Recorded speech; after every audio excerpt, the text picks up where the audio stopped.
G'day fellas and welcome to Patch Day. Today we take a look at the brand new patch that has just quite literally arrived to the servers and hope that it sees a little bit of a shake-up in the current meta, because I know some of you think it's definitely got a little bit stale. Now keep in mind, when it comes to the length of this patch, the current season is scheduled to end on the 1st of April, at least in Australia. I don't know if it's a little bit earlier for you other folks, but let's get into it. This is going to be a patch for at least the next 6 to 7 weeks. Season 9, new seasonal event. Oh, okay. Chart a course. Kicking off the start of the year with another brand new game mode, Chart a Course. Players who select this mode will periodically receive a choice from 3 powerful upgrades. Look to the stars and chart your course as you adapt your civilization to the ever-changing and challenging world around you. You can log in and you can see it's going to be available until the 31st of March. Okay, there you go. That's the actual date the season is ending. Australians just have it a little bit differently. We've got some new portraits, new coat of arms, and a new monument. Really cool. I like that monument, actually. That's pretty damn cool. Let's take a look and see. Map pool rotation. So, ranked map pool. We've got Hillendale becomes Cliffside, Prairie, Lakeside, Golden Heights, King of the Hill, and Archipelago. Oh my lord. I love the fact that there's a bit more water in here. We got Archipelago as well as Lakeside. It makes it easy to veto them out, but you've also got King of the Hill now. This is the first time we've had King of the Hill back in the map pool for a long time, if I remember correctly. I don't think we've seen it. Maybe I've just been vetoing it. Maybe that was why, but I don't remember seeing it until, like, what was it? Season 1, Season 2, something like that. It was, it's a good fun map. And then the team rank map pool has also changed, King of the Hill. So we've got Cliffside, Lipany, Mountain Clearing, Lakeside, Prairie, and Nagari. So Mountain Clearing, of course, going to be the standout one there. Very much looking forward to those. And let's take a look and see. Downvoted FFA maps list is now displayed in the quick match search screen. There we go. So nice little fix for UI. And then we've got bug balance and bug fixes. Now, of course, there will be balance changes a little bit later on, so we'll be getting to those. Those are the meat and the potatoes of every patch. So hopefully we'll have some good stuff. Let's keep moving on, though. General changes and bug fixes corrected an issue that allowed cav units to attack while moving if a movement command was issued immediately after an attack command. This is the attack cancel, or the animation cancel, rather, that is problematic, to say the least. It is a big issue, and it looks like it's been fixed again, because it was fixed and then it's gone back and been reverted. So hopefully it stays fixed this time. And fixed an issue where the description for Serpentine Powder did not properly reflect changes made to bonuses against melee units. So there we go. Nice little general change. Balance and gameplay change. We're diving straight into it. Jeez, the balance changes are immediately. Scout cost reduced 70 to 65 food. Okay, so double scout opening a little bit more viable, only a very slight margin.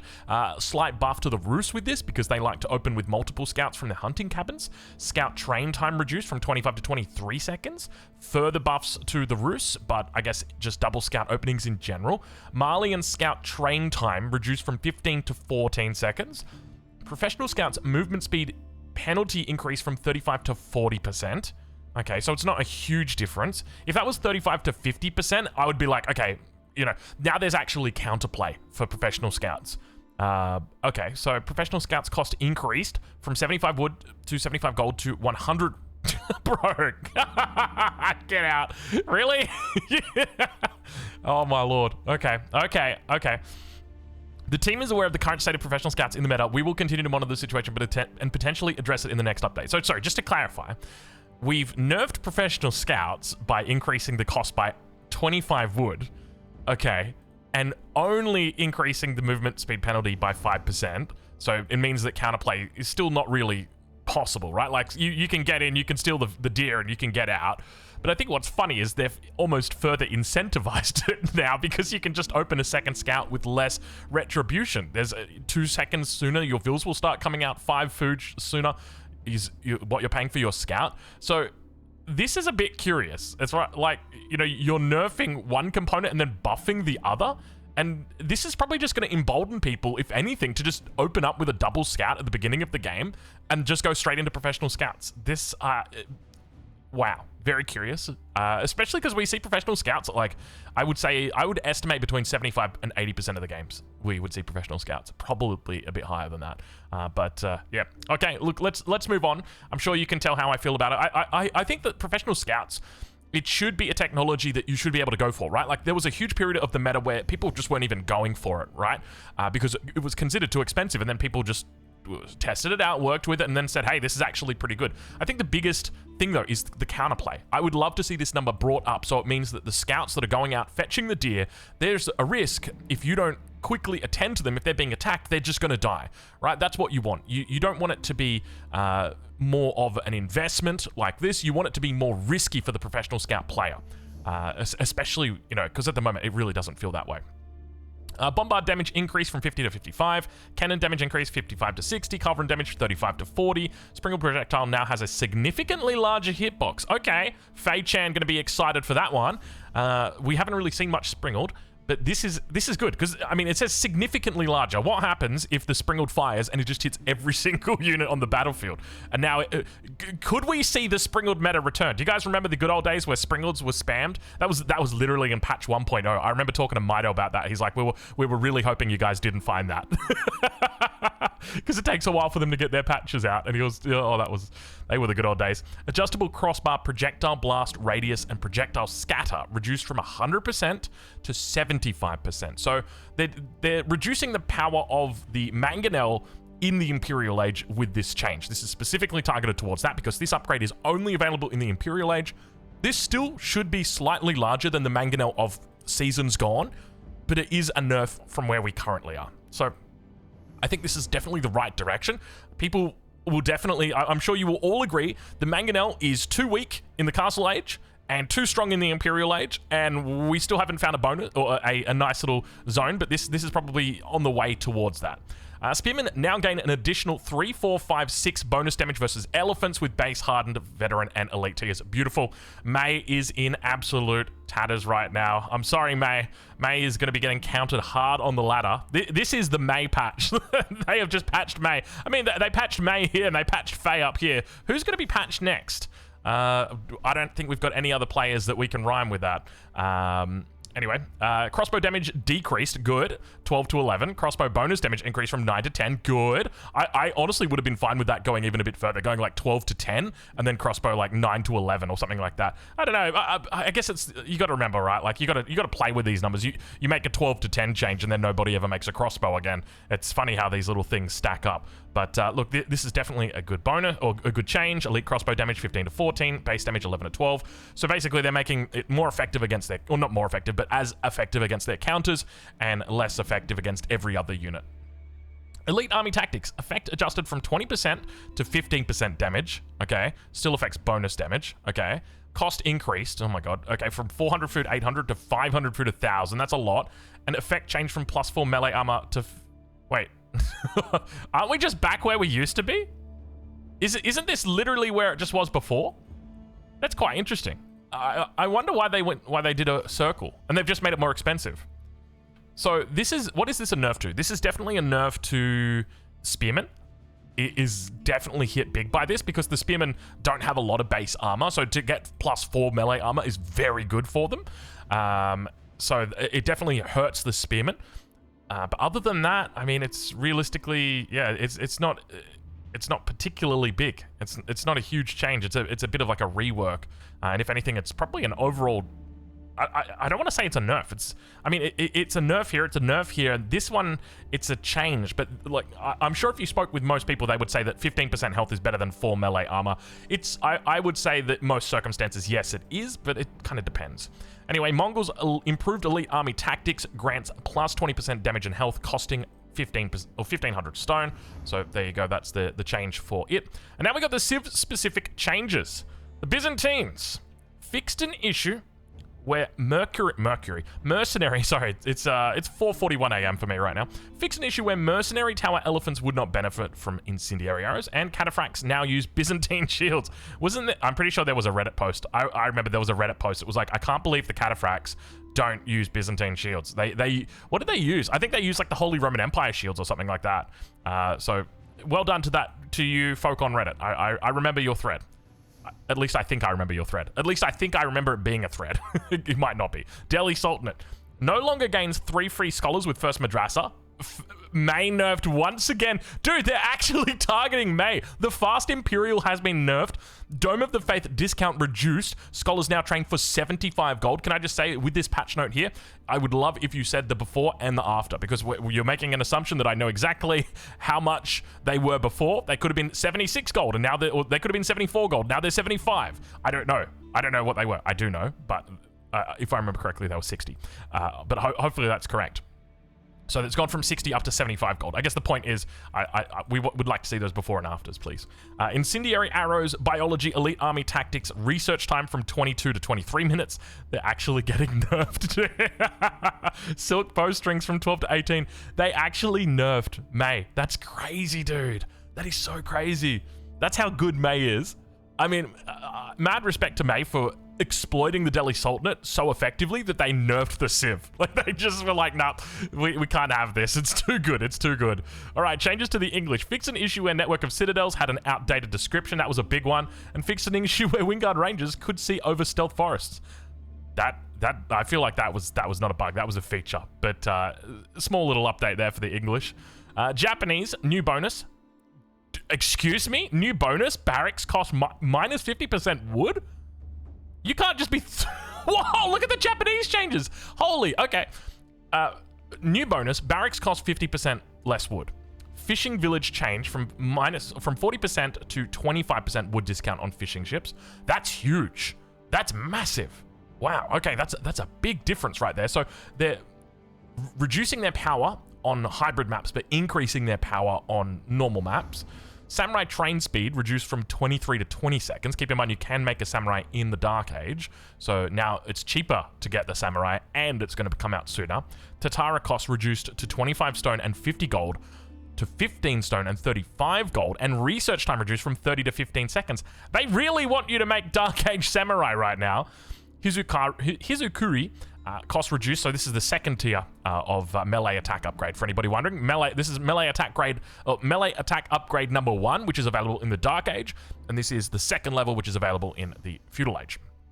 So 50 stone, 100 gold to research time reduced from 60 to 45. So it's gone from 75 stone, 100 gold to 50 stone, 100 gold.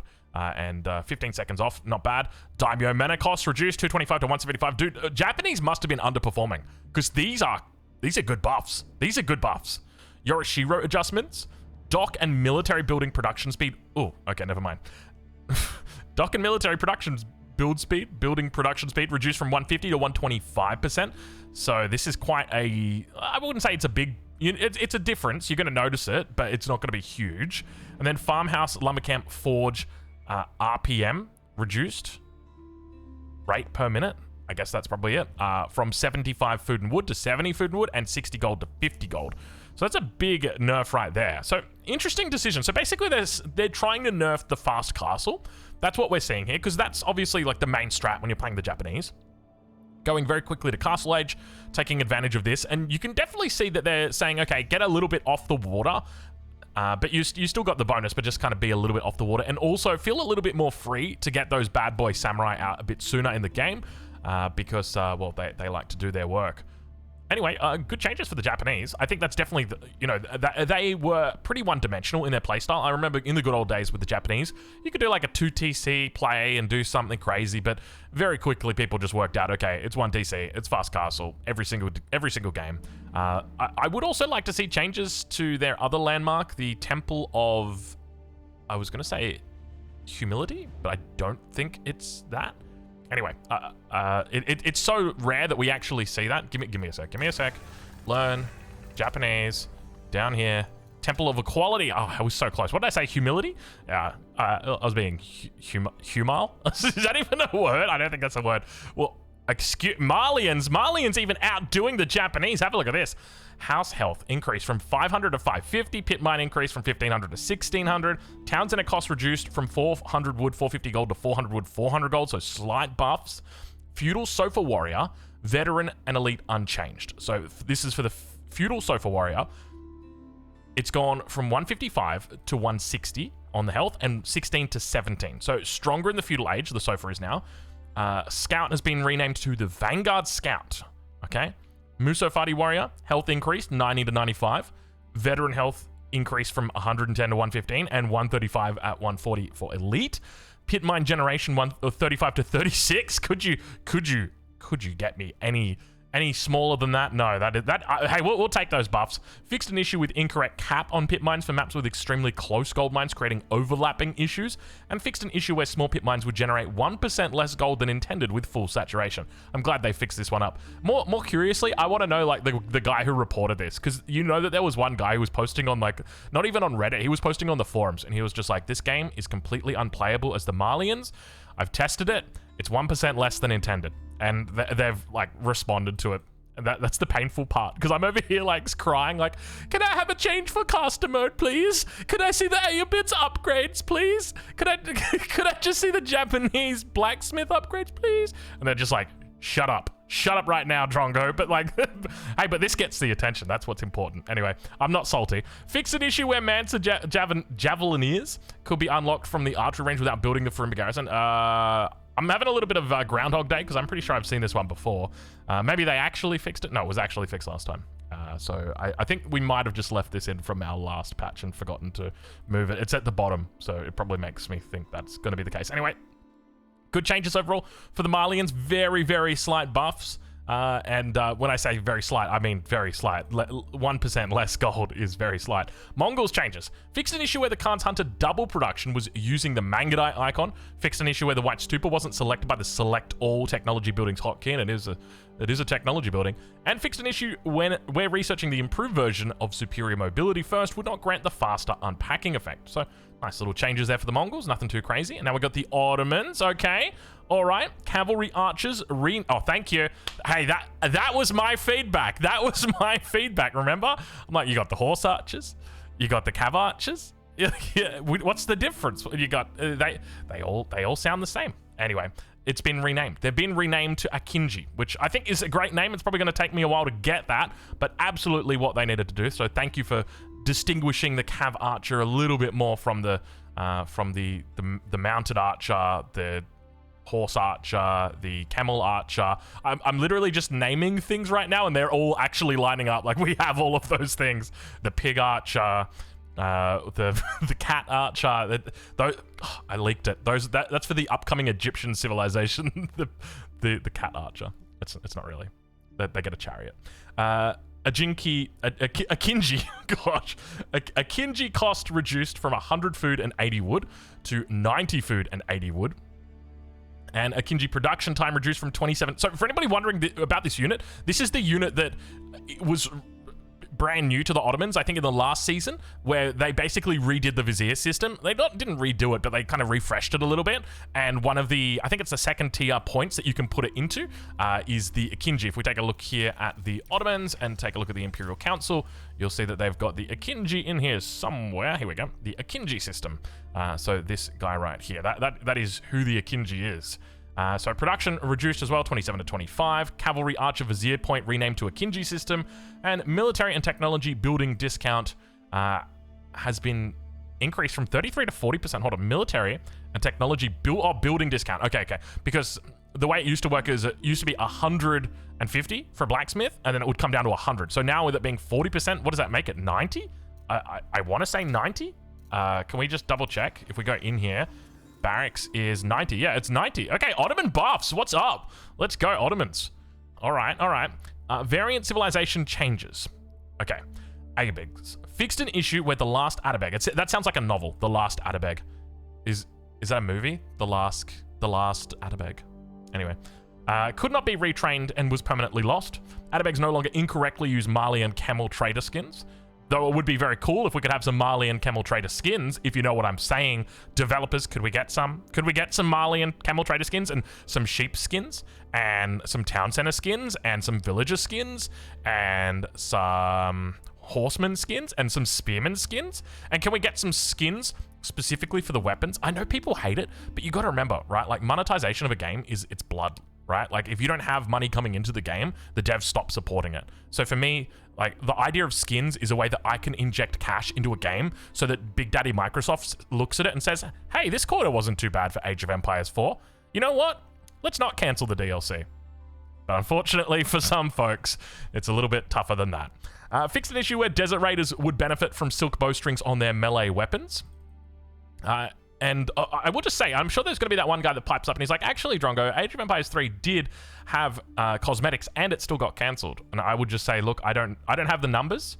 I don't even really know too much about the cosmetics for it. All I'm going to say is, well, it probably just wasn't implemented correctly. Let's go with that one. Order of the Dragon. Gilded Spearmen now gain +6/8, so this is the elephants. And then fixed an issue where Inspire range for the Order of the Dragon Archon Chapel was shorter than its visual range. That's an interesting one. Is that it? Is that it? That's all we've got. All right, that's all we've got. Hold on, let's check the ongoing community reported issues. Okay, what's on the horizon? For now, we'll point you back to our most recent up. Okay. All right, so overall, it's a decent patch. I think this is probably going to shake up the meta a little bit for Civ-specific stuff, but I think for, like, overall, it's not really going to change too much. It's going to be nice having the map pool changed. So we've now got, like, with Prairie coming online, it means English isn't going to be as strong. With Cliffside coming online, it means civilizations that love to raid, Rus, Japanese, are going to be a little bit higher, but the Japanese, maybe they're not going to be a raiding Civ as much anymore because, well, they're not going to be going for as fast castle as often. Further, I think the elephant in the room is not the Delhi Sultanate, but the professional scouts changes, or the scouts changes in particular.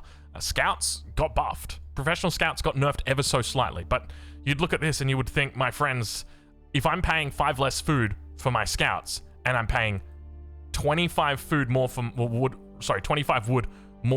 for my professional scouts, and I'm getting like 3 to 4 scouts in a game, maybe 5, am I really paying anything for it? Especially when the scout to train time now is from 25 to 23.